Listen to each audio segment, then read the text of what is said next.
Al McFarland. Welcome to the conversation with Al McFarland. I'm glad to be here and glad to have you along as well. Today is Friday, October 18th, 2024. We're days away, less than 20 days away from, I think, a moment of, what do you call it? A moment of decision, certainly that, but there are better ways to describe it. I think a moment of transformation, transition, a moment of consequence. Of course, I'm referring to the elections, the contest between Democrats and Republicans at the national level, as well as at local levels, but at the national level, it's significant that Democratic candidate, Vice President Kamala Harris, is facing the former President Donald Trump in the contest to become the next president of the United States. And of course,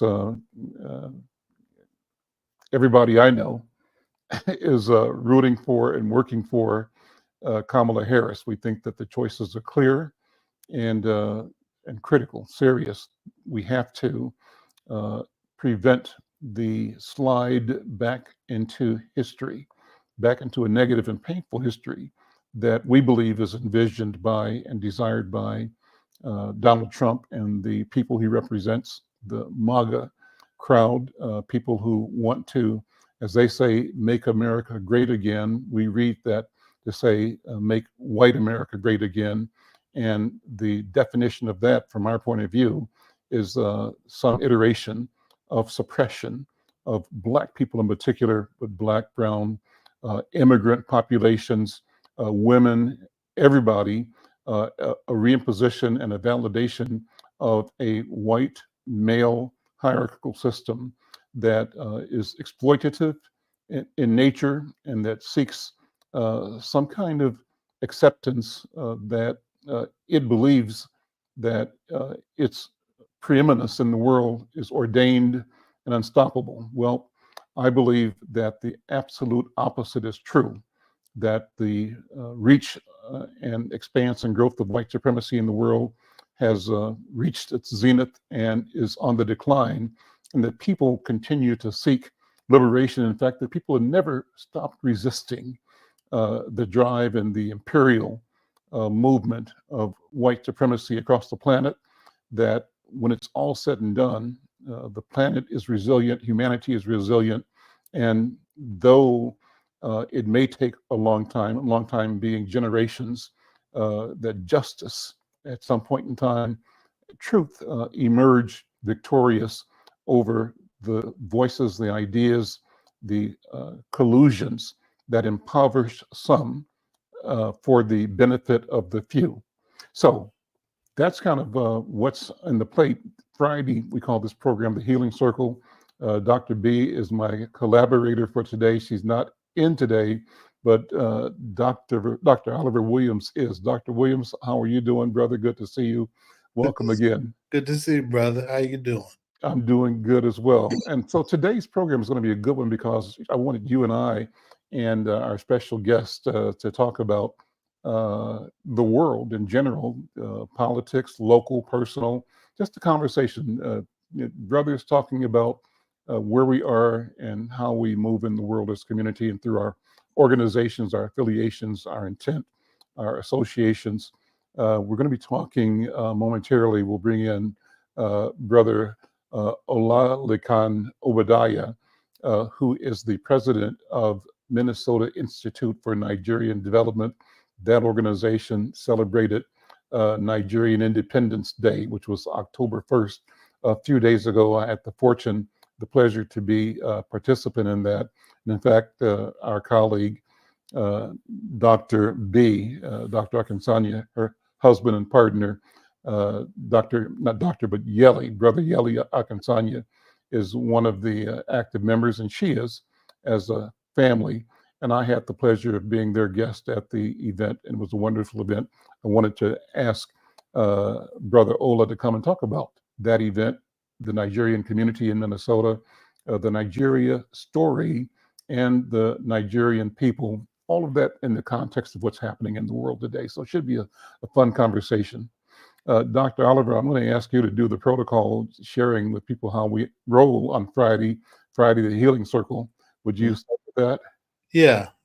Among the things that we do is try to have a circle where we share a talking stick.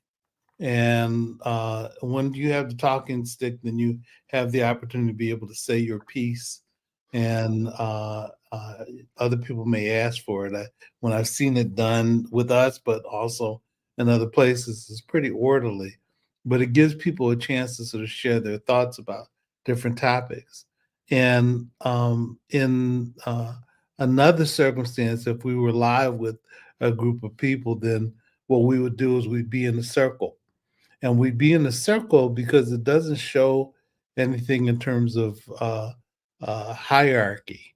It's something where people get a chance to sort of share their voices with one another, and it's more egalitarian.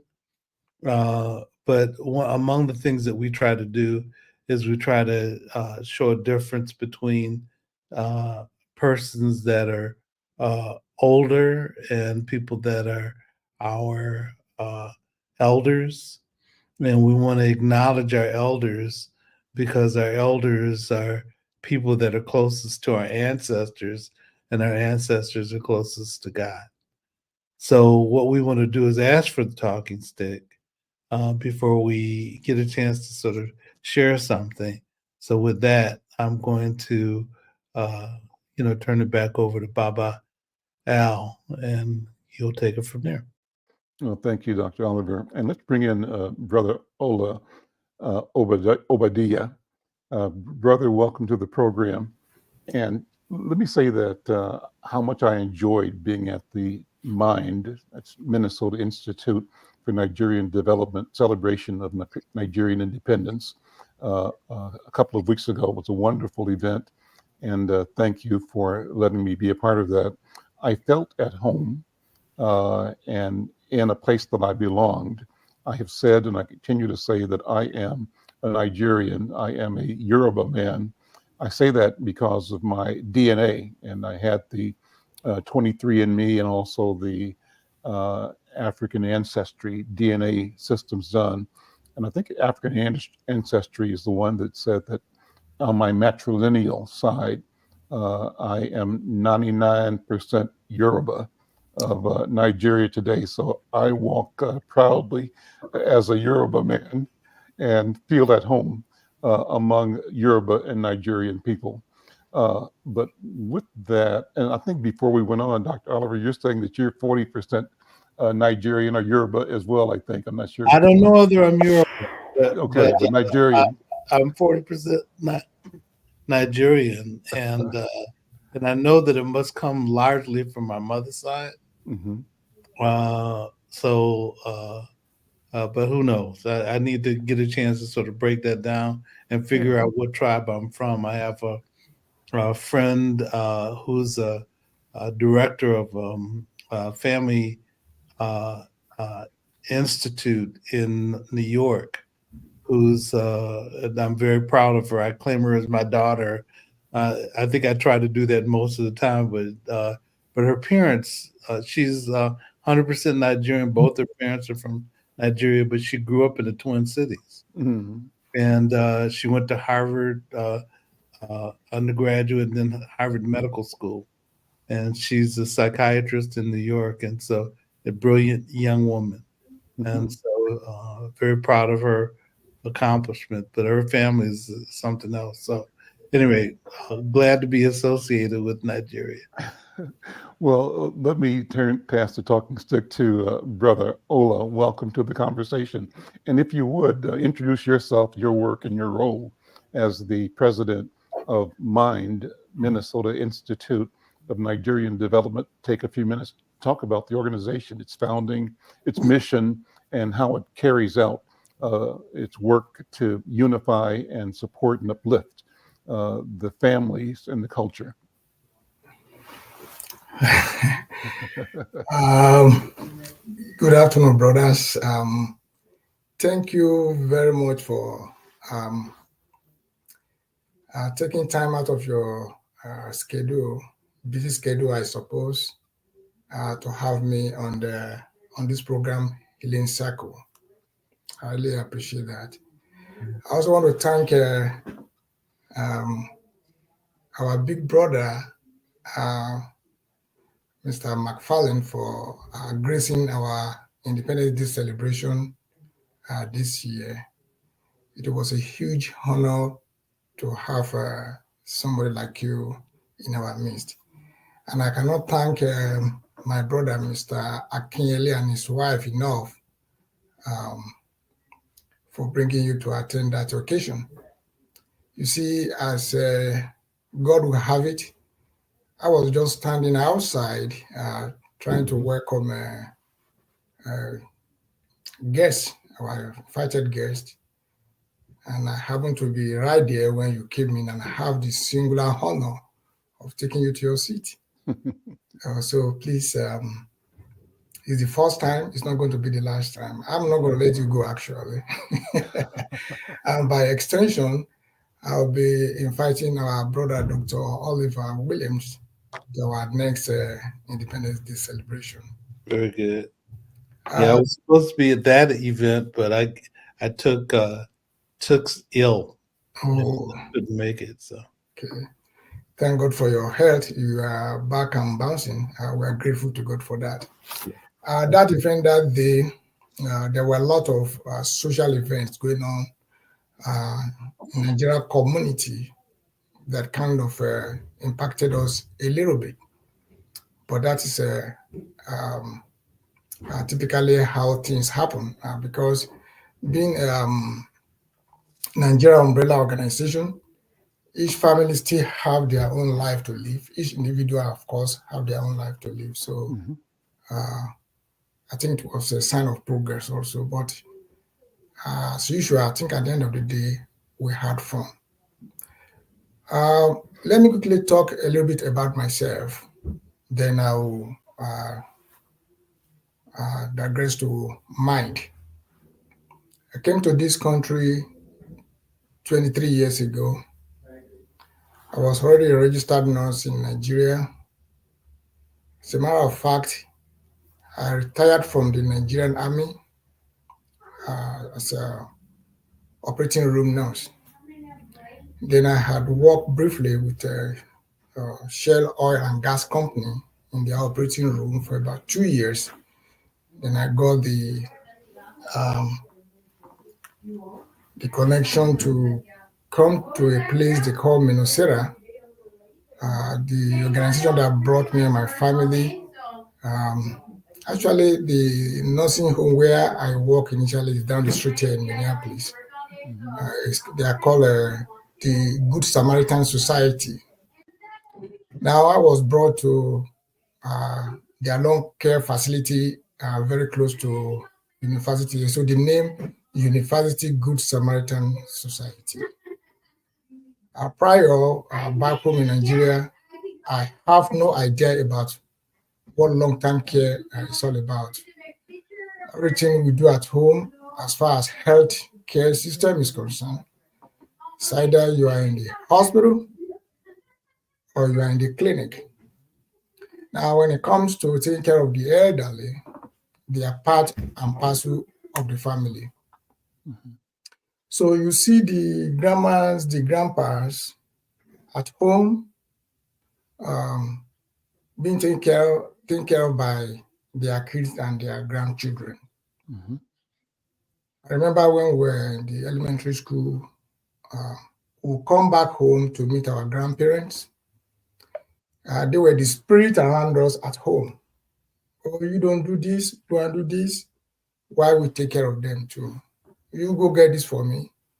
So by the time our parents comes back, they're going to meet their house in order as far as grandparents can do. They have a way of spoiling little kids up till today. But that was how a typical. I'm going to speak from Yoruba perspective. I know it's not too different from other part of Black man nation, especially Nigeria.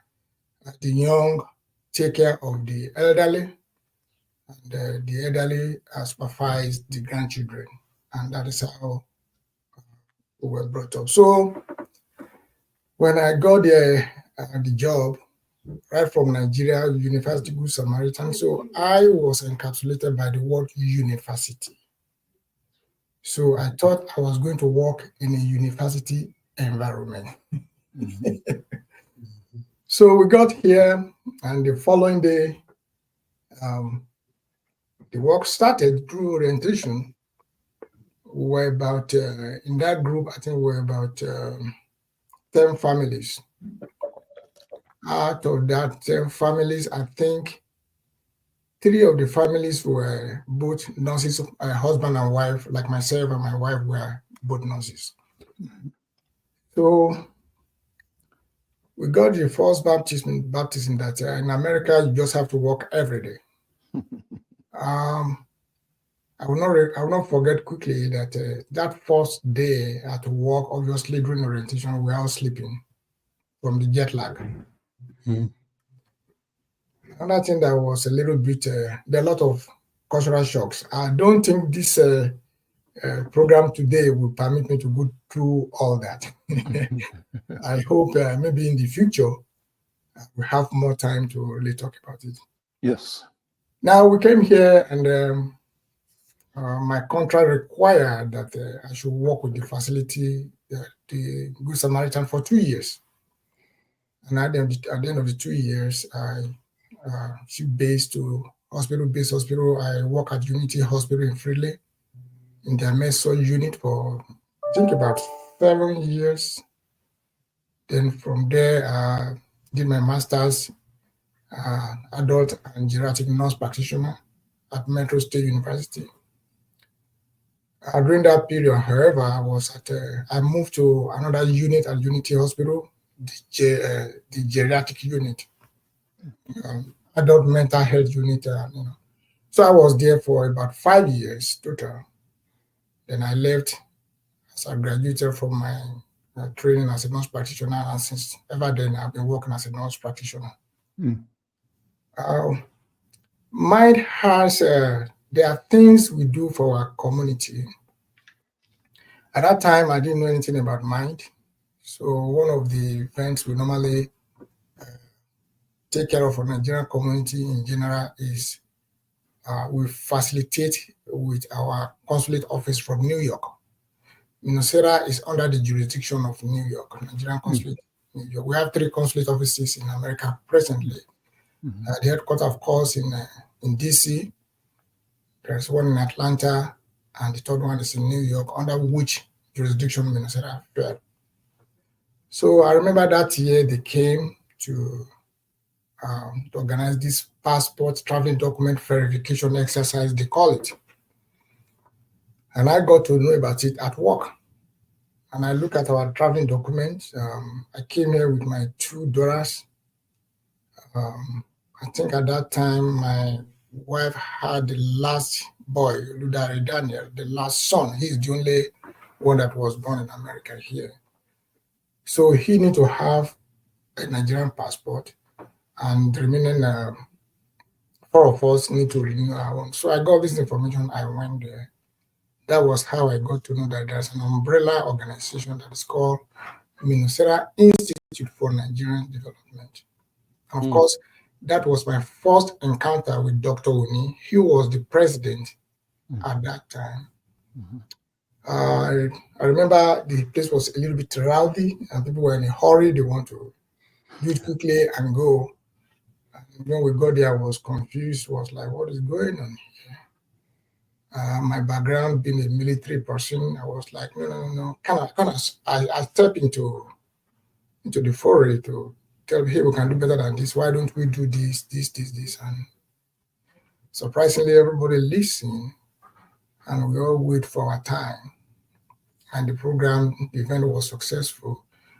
And it was my turn, my family. That Friday, it wasn't our turn. A lot of people got there before us. So we had our own the following Saturday morning. So it was during the Saturday morning that Dr. Oni approached me and he said, "Who are you?" So I kind of introduced myself, and we want you in Mind. And what is Mind? So he told me, basically, Minnesota Institute for Nigerian Development, Mind, is the umbrella organization for every cultural, regional, or even professional organization of Nigeria descent in Minnesota. Where a national body representation is required, that is where you are going to see MIND. Of course, Nigeria is, I used to describe Nigeria with a word that I think I found in the Bible those days, a place they call Tower of Babel. Tower of Babel, where God confused the language of men and women and made them not to understand each other anymore, and made them to scatter all over the face of the earth, so that there's a region in Nigeria after a kilometer or a mile, so to say, you are going to meet different people with different language, different culture. It's like that. So there is three major tribes that have a larger population: the Hausa and the Fulanis. It used to be the Hausas. Fulanis from the north and Hausas from the north. The Fulanis will be about 8% of the Nigerian population, but because they have a lot of commonalities with the Hausas from the north, back in the days we call them Hausa Fulani. So they will be the majority, followed by the Yorubas from the southwest, then followed by the Igbos from the southeast. As a matter of fact, when Nigeria got independence in 1960, Nigeria was divided into three regions: the north, the west, and the east. Those three regions currently have given birth to 36 states, with Nigeria Federal Capital Territory, Abuja, as number 7.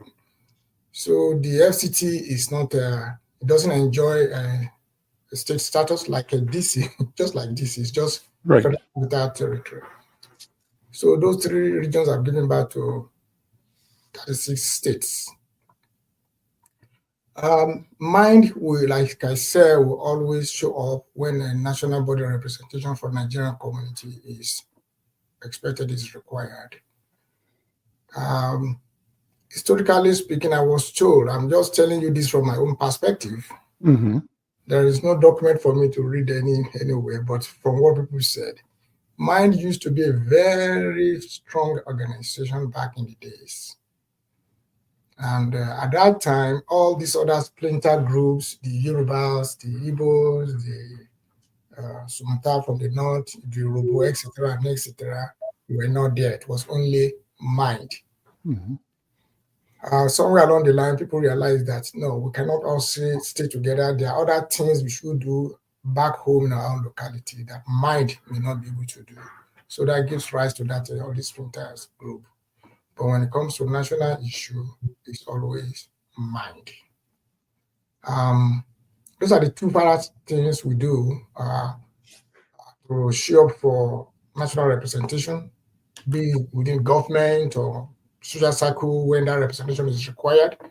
With also this passport exercise we do, those are major things we do for Nigerians in the state of Minnesota. However, in between those two things, there are other social events we organize, like the Independence Day celebration. Nigeria got independent on October 1st, 1960. Usually that day will fall during the week. This year it was on a Tuesday. So it's enshrined in a MIND most of our operandi that the first Saturday in October, that event will be celebrated. So if you mark your calendar right now, the one for next year, I think is going to be October 4th. Okay. October 4th? 4th, yes. So Okay. that's going to be the first Saturday in October. I think next week, Independence Day celebration is going to be on a Tuesday or so. I'm not very sure. So sometimes on that particular day, we go around and do parade in the evening after work and all those kind of stuff. But it's not every time, especially, our weather in Minnesota is not predictable. Sometimes in October, it's very cold. Yes. This year, the weather has been very wonderful. I don't know how long we're going to have it this way. I have no idea. So for that reason, the parade on Independence Day is not always very common. In fact, in the past 10 years, I don't think we had one. But if we look at the weather next year, if it's looking good, yes, we'll always try to have one on that particular day. But that is not going to take away the celebration on the Saturday, the first Saturday of the month. Mhm. That is briefly about Mind. Yeah. That's great. That's awesome. It's a great story. And so I think I mentioned to you, I had attended one of the Mind events almost 15, 20 years ago, some long time ago, when the keynote speaker was, I don't think you were here then. You may have been, I'm not sure. But the Nigerian author, Professor Wale Soyinka. yes, Professor Wole Soyinka. Were you here then? Were you? I was in Minnesota, but not part of Mind. I was not part of I've got a photograph upstairs on my desk of me and Professor Soyinka at the Mind event, and it was a wonderful event. But I remember that the community was sensitive about having come through conflict at home. The conflict emanated from oil issues between what was being called the Biafran community and the greater Nigerian community. So how has Nigeria managed to grow away from or through that conflict into a cohesive vision that is moving the nation and the people forward? Is that a fair description of what has happened over the past 30 years? Yes, to an extent. Mm-hmm. And for personal disclosure, what I'm going to tell you in response to this your question is my own perspective. Sure. To some quarters, maybe a score of argument, maybe I would say in a single word that Nigeria is a work in progress. That's the way I would see it. Because Nigeria is trying to avoid the event that led to the World War, the first civil unrest. Nigeria is trying to do everything to avoid that. What led to that war was something that was avoidable. When Nigeria got independence from the British, remember Nigeria was divided into 3 regions. The region where I was born and made and raised, the Yorubas, our leader at that time, his name was Lead Chief Obafemi Awolowo, a visionary leader. And he basically suggested that Nigeria should have a confederal system of government where each region can develop at their own pace. Mm-hmm. And being the first premier of that region, western region of Nigeria, he did a lot of good works.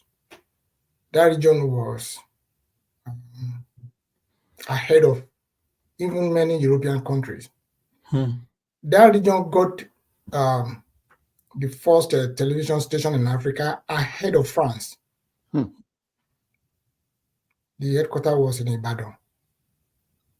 Western part of Nigeria got, if you read about first television station in Africa, you're going to see Nigeria, but it was in Ibadan, the headquarters of western part of Nigeria. So because of that is audacity, other part of Nigeria did not like the idea. They term him like somebody who want to break the unity of Nigeria. Wise people always see far than other people. He was a very wise man. That man came earlier than his time. So fast forward, that idea was truncated. So Nigeria was wedged together loosely. Of course, each region was still doing their own thing. It will surprise you to hear that some of the let's take, for instance, the Nigeria House in London, where Nigeria consulate is in London right now. Mm-hmm. Was built by the government of Western region of Nigeria. It was called Oduduwa House.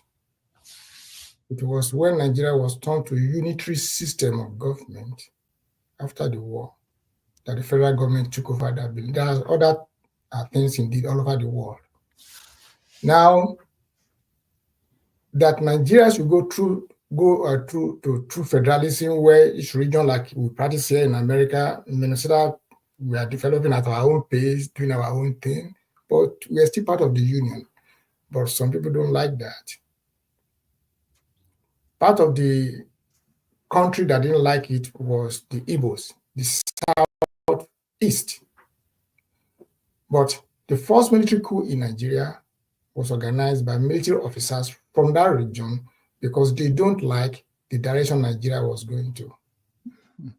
That was briefly what led to that war. Now, this leader of Yorubas, the Awolowo of the man I was talking about, was in prison for treasonable felony in Calabar. During that time, we were told that the British actually told the federal government, being led by the Hausa Fulani at that time, to release him from prison and to make him the finance minister. So he was part and parcel of that military government. They fought the war. It was a bitter war. Some of us that were born, that were very young that time, I remember they would say the Biafra is coming, let's run into the bush. Who knows? Soldiers don't operate in the city, they operate in the bush.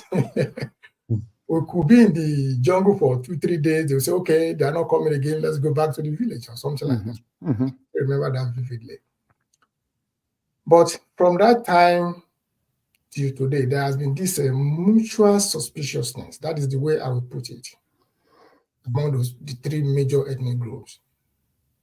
I think what is wedging Nigeria together, this is purely my own perspective. And people who know me in the community, they will say, all I will tell you is mine. Yes. I think it is the other regions wedging Nigeria together. The Middle Belt, the Niger Belt people, because they are in the middle. You talk about states like Delta State, state like River State, Bayelsa State, Akwa Ibom, Cross Rivers, Benue, Niger,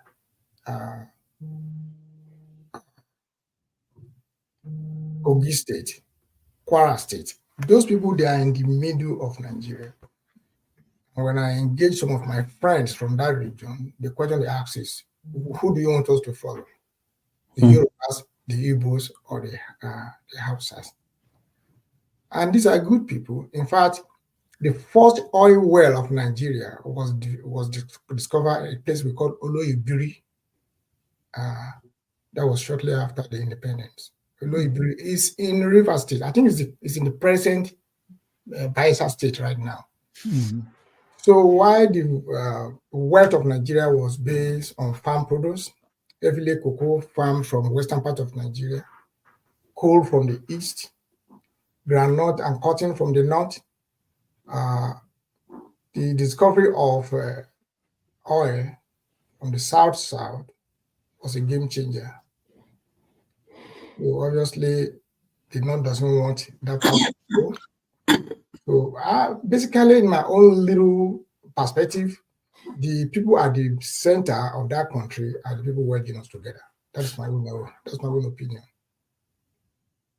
And so they sort of create both a buffer and a glue, right?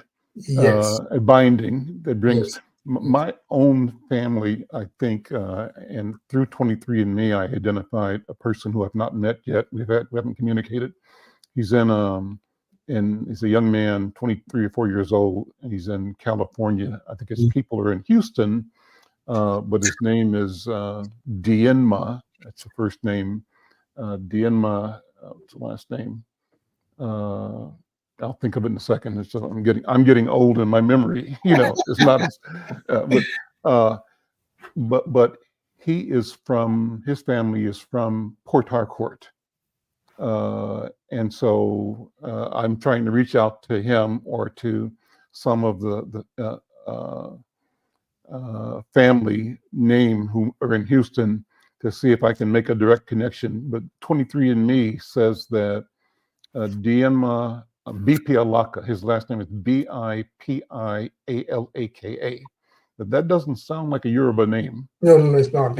And so, and if he's from River State or from Port Harcourt is River State, right or not? Am I right or wrong? Is Port Harcourt in River State? Yeah, Port Harcourt is in River State. Yes. That is the capital So city for River State. Yes. So his family is from Port Harcourt, and on his information, it says that his third great grandfather or great grandparent, might not be father, but he and I share the same third, in my case, maybe fourth or third great grandparent. So we have a common ancestor, could be man, could be a woman, 4 generations back. But that's my direct connection to living people right now. That's the one that I know of. And I'm trying to figure out how to make the actual in-person acquaintance with them. But I'm fascinated by knowing that we both have the same great grandparent, and that's the community that my bloodline comes through. So I don't know. It's exciting to know. And I have said, Brother Olu, that the challenge for African Americans and Africans in the diaspora who were cut off from their lineage, their history, their knowledge of self by the transatlantic slave trade and by the intentional effort for the colonizers and the enslavers to erase our sense of history and our sense of knowledge, our sense of self, our sense of even our own agency as human beings. Their message and methodology attempted to brutalize our people enslaved into a submission where if they were successful, we would accept that condition as a natural condition and a definition of who we were, that we would not have any knowledge of our antiquity, our ancestry, our generational, existence, and our own sense of being connected to the creator of the universe, but rather we would see them as the holder of civilization and of humanity, and we would be conditioned to trust them and not ourselves, not our story. Of course, though the stories are suppressed, we resisted. Resistance never ended. And we resisted the enslavement, resisted the indoctrination, and resisted, even sometimes without knowing, but because of the feeling or the indwelling presence of ancestors, there was a resistance built in that allowed us to persevere, persist, and I believe to continue to emerge, unfold into knowledge of our own selfhood, personhood, and connect that with ourselves being African. I was in a convention in Jamaica one year. My story is that my father was born in Cuba, but his parents are from Jamaica. So Afro-Cuban, I say sometimes, Afro-Jamaican for sure, but the operative thing is African. I present myself as an African in the New World. I'm a New World African, this being the New World.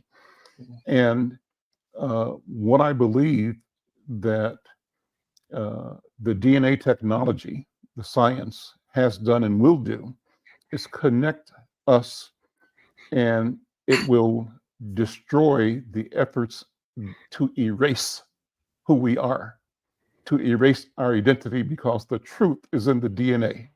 It's in the blood. And it's like the prophet said, in the valley of dry bones, dry and dead bones, can these live again?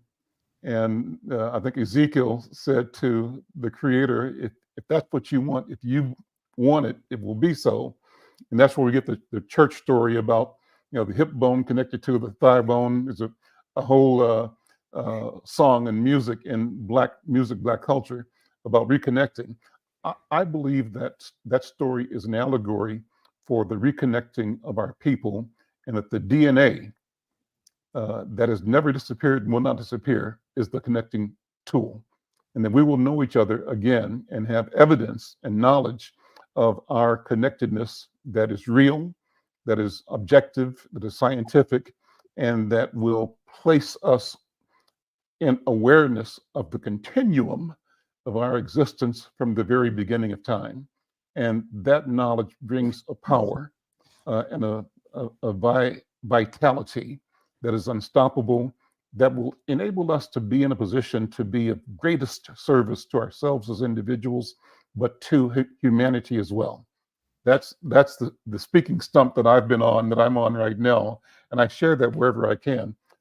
What do you see as you work through Mind to support the idea of Nigerian identity, and you're working through the challenges of a tripartite system, at minimum tripartite, meaning Yoruba, Hausa, Fulani, and Igbo, uh, but you're also working within the context of a state created out of the European invasion of Africa. Where do you see us going? What do you see as a possible direction for development of African people and for human beings? That's a big question. What do you think? Yes, thank you very much, sir. I really appreciate your perspective. And that question is very loaded. Yes. First of all, I think we Black people, we have to begin to believe in ourselves, irrespective of geographical location you are from. Maybe it's South America, maybe you are in Africa, maybe it doesn't really matter. I tell people that one thing that makes China or even America big today is the size. The size. Mm-hmm. There is power in number. And all the Black people in the world put together, all of us cannot be wrong. We have to begin to believe in ourselves. And that is my driving force in Mind. Nigerians were more than 200 million right now. That is an economic powerhouse right there. Imagine somebody that is only manufacturing a pencil and you are selling it maybe a pack for $1. Out of 200 million, at least 60 million will buy a pencil for their kids. Mm-hmm. That's economic power there. Mm-hmm. And there's nothing our people cannot do, Black people. We are sound-minded people. We're educated people. If you want to liberate a set of people, give them education. We're educated. Despite all the odds, we're educated people. So if you use Nigeria as a case study, and this is my personal perspective, I will not stop emphasizing on this. Nigeria is rich enough to be for every Black human being on earth what America is to the rest of the world. In terms of manpower, in terms of natural resources. All right, let's take at the petroleum product, for instance. A gallon of crude oil from the ground, when you analyze it, what you are getting is not only the gas. There are a lot of things you are going to get from it. Yet Nigeria remains a poor nation. We have other mineral resources, gold, bitumen, name it. But Nigeria remains a poor nation. Let's go and get out of here. Mm-hmm. Happy Friday. Yeah, you got people there. Yes, they are warning me that it's time for us to close for the day. Okay. So we have to begin to believe in ourselves. Mm-hmm. Everybody are not going to reason or think the same way, but you just need the simple majority to believe in what you are doing. When I took over, or when I joined Mind, those who believe in Mind, sometimes the monthly meeting will be maybe 10, 15. Mm-hmm. Next month when we go there, you're going to see this different set of 10, 15 people. Mm-hmm. The story is the same today. Yes, the number is better. We may attend meeting, maybe we're 35, but when you look at that 35 number, those who attended meeting last month were only 5 out of that 35. Mm-hmm. So people come, people go. But those who are coming and going, they share the vision and mission of that group. I think that is why we should just dwell in. We need to believe. Self-belief is very important. I'm not scared that somebody want to win this election, want to send me back to Nigeria. That's where I came from. Mm-hmm. And I see every Black person on this street as my brother or my sister. Mm-hmm. I wish I am rich enough. I would have loved to be taking our Black brothers, the African American, to Nigeria at least 2% each year, because that is where we all belong. Mm-hmm. That's our home. That is our land. Let nobody scare anybody. When I become president, I'm going to deport them. That's just rubbish. Mm-hmm. We are not afraid. But if I may add, Americans should realize that this election is not about the two candidates. I am going to vote for a candidate of my choice. I'm not voting for a woman, but I'm voting for the best candidate for this country. So I'm not seeing how, whether it's a woman, whether it's a man, I really don't care. Mm-hmm. Let Black people, let's begin to believe in ourselves. That's the only thing we need to do. Right. Dr. I'll let you jump in. Impressions, thoughts, feelings, responses. Well, I have the belief that we have to sort of believe in one another as well.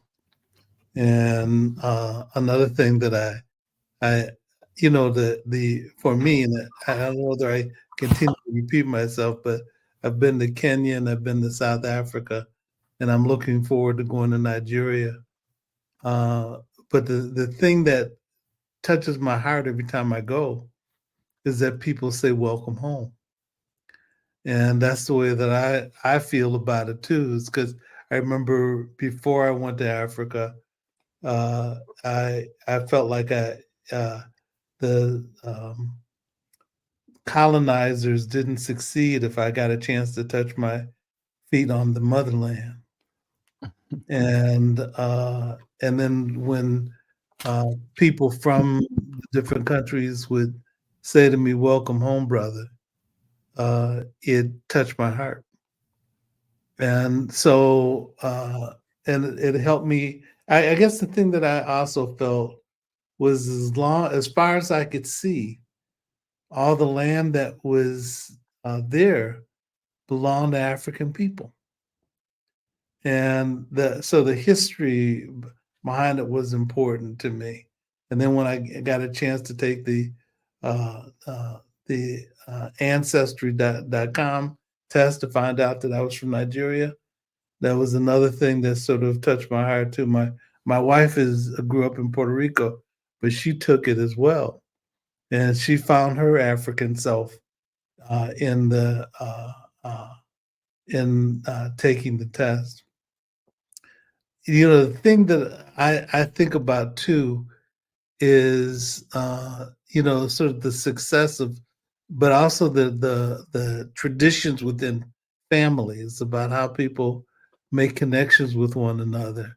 And the traditions that exist. So I went to Uju's wedding. She got married, and all her Nigerian relatives, many of them, came to her wedding in Minnesota.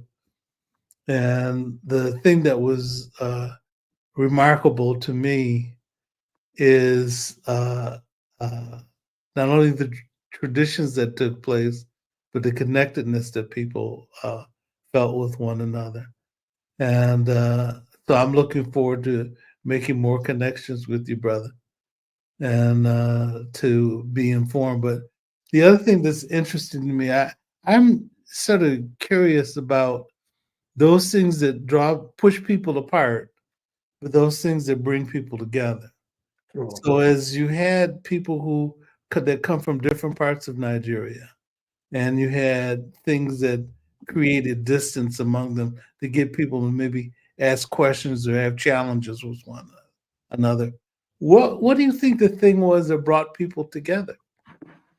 To get them to trust one another or to see themselves in another tribe uh, um, and to see themselves as Nigerians as broadly. I'm curious about that. Well, here in Minnesota, I think how each and every one of us came here matters most. If you look at the Somalis, they came here because there was war in that part of the world. Yeah. So they have that commonality. That is not the same story with Nigerians. Everybody came here for self-survival. Mm-hmm. So in that regard, you can see that Nigerians are not living in a particular part of the city. We are all over the place. I live in Hugo. Mm-hmm. And that has hampered our political strength because we are not together. The last census, I was reading somewhere they said Nigerians in Minnesota are 15,000. So I was just curious, is that Nigerian Americans or Americans Nigerians? Mm-hmm. Because the kids that were born here, if you ask them in the school, my son, for instance, is going to say he's an American. That's an American Nigerian. Mm-hmm. That changes along the way when they grow up. Mm-hmm. So I think it's the situation that brought us here that caused that little bit of self-differentiation. I don't want to say division. It's like survival of the fittest. I just want to survive. Mm-hmm. Yeah. My council member, not council member, state representative is Nigerian, born here, I think, but Nigerian parents. Esther Agbaje, do you know her? Do you know Esther Agbaje? Yes. Yeah. We are the same tribe. Okay. And so wonderful to see her engaged and active in the political life of the community. And she's a strong organizer, leader, legislator, and part of this whole thing of transition, but I think is also part of what we're seeing in the country with the challenge of the effort of Kamala Harris to become the next president of the country. And as you said, the best candidate in the field, and one that I believe deserves our support, one that I certainly am supporting and I'm encouraging other people to support as well. And so how do we, as you have your sons and daughters and grandsons and granddaughters who will see themselves increasingly, because they are, as Americans, I see myself as an American, but I have not surrendered my affinity and connection for Jamaica, and I go to Jamaica all the time, nor have I surrendered my connection to Cuba. I've never been there, but I know the language. And so I have a feeling internal. And I have not and have never surrendered my feeling of being an African. Let me restate that. One of my employees, so when I grew up, and Dr. Oliver probably the same thing, when we grew up, we had a very negative picture of Africa and Africans because of Hollywood. Johnny Weissmuller, Tarzan, who wanted to be associated with that foolishness, right? But that was the propaganda that was oppressive to us and to our culture, to our psyche, to our self-concept. And it was amusement for white people that wanted to justify their rape of Africa and their rape of African people, of African culture. They were absolving themselves of the responsibility for their criminal activity, Right. crimes against humanity, by saying that we were not humans, right? But that's what we grew up under. And so when I was a kid, if you called somebody black, that means you're ready to fight. If you called somebody African, ready to fight, those were insults. So one of my employees went to live in Ghana for a year or so and came back. And when I first saw her, she said, "Hello, African." And I was startled when she said that. I said, "What did you call? What you call me?" She said, "Hello, African." And the words settled in my ear, in my mind, in my heart, in my spirit. And I said, "Say that one more time. Hello, African." And as opposed to feeling negative, it felt like healing. And so that was an epiphany for me, identifying and allowing myself to enjoy the spirit, the feeling of being an African person. And it's grown from there. Listen, we're about out of time, got 4 minutes left. Let me ask you to respond to that, Dr. Williams, and then Brother Ola. How do we connect our people to a broader vision of our presence on the globe in a way that moves our people and therefore, I believe, humanity forward? I don't see us as being against Europe or against Asia, but I see us figuring out how to be for ourselves, and the selves that we will be the kind of self that is exemplary for all humanity. That's how I see it. Maybe I'm naive, but what do you think, Brother Ola? I think it's a personal story that we have to share one person at a time. Mm-hmm. Believing in that dream, living it, and sharing with one another. Being comfortable with with each other, comfortable with ourselves. It's good that we have the conversation, like this program we're having here now. I will really advocate that this should not be the only, shouldn't be the only one we should have. Let's keep on telling the story, sharing the story. By and large, it will resonate with our people. It will. Dr. Alva, final word for you with you. Yeah, for me, I think one thing is being there. I'd really recommend African Americans going to a different country in Africa. And spending time with the people and enjoying some of the things that we didn't grow up with. I mean, on the one hand, we did, because in many places the foods are very similar and language may be different, but the hospitality that one feels together, something that I think is quite important. So you see yourself in your brothers and sisters in the different African countries. And then I think spending time with each other in the United States as well as in a different country in Africa is something that's real important, where we can work on something together. I've had different events. I had an event where I had women from 16 different African countries, come in. We talked about similar things and different challenges that we faced, or we had people from different countries in the United States, that came together and had conversations about how we saw things, but also how we ended up resolving challenges. And I think that similarity is something that I think is important too, in terms of working together so we can see each other a little bit more and differently. But collaborating together is something I think is important too. Well, I think we've come to the end of the hour here, and Dr. Williams and Brother Ola Obadiah, thank you both for being here. What a rich and wonderful conversation. Let's do more.